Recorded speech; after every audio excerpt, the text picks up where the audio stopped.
চিত্রনায়িকা নিপুণের সমালোচনা করায় শিল্পী সমিতি থেকে চিত্রনায়ক জায়েদ খানের সদস্যপদ বাতিল করা হয়েছে। ঢাকার অদূরে আশুলিয়ার একটি শুটিং হাউসে অনুষ্ঠিত হওয়া বাংলাদেশ চলচ্চিত্র শিল্পী সমিতির বার্ষিক বনভোজনে এক সভায় এই সিদ্ধান্ত নেওয়া হয়েছে। চলচ্চিত্র পরিষদের নেতা খুরশেদ আলম খসরু বিষয়টি জানিয়ে বলেন, বনভোজনের শুরুতে শিল্পী সমিতির দ্বিবার্ষিক সাধারণ সভায় সাধারণ সম্পাদকের প্রতিবেদনে ৯ নম্বর একটি বার্তায় জায়েদ খানের সদস্যপদ খারিজের ঘোষণা দেয়া হয়।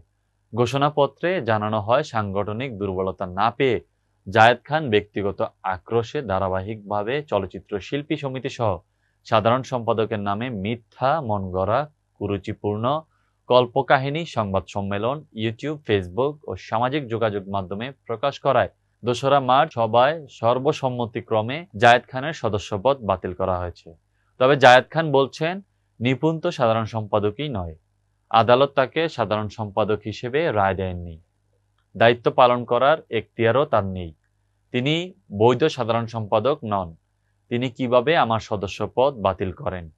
যদিও সদস্যপদ বাতিল বা খারিজ এসব বিষয় নিয়ে আমার একদমই মাথা ব্যথা নেই।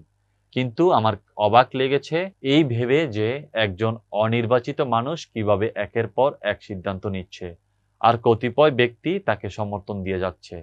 অবৈধ ব্যক্তির অবৈধ সিদ্ধান্তে আমি বিচলিত নই। দ্বিবার্ষিক সাধারণ সভায় নিয়মতান্ত্রিকভাবে হয়নি উল্লেখ করে রবিবার সন্ধ্যায় জায়েদ খান বলেন, ওরা সাংগঠনিক কোনো নিয়মই জানেন না।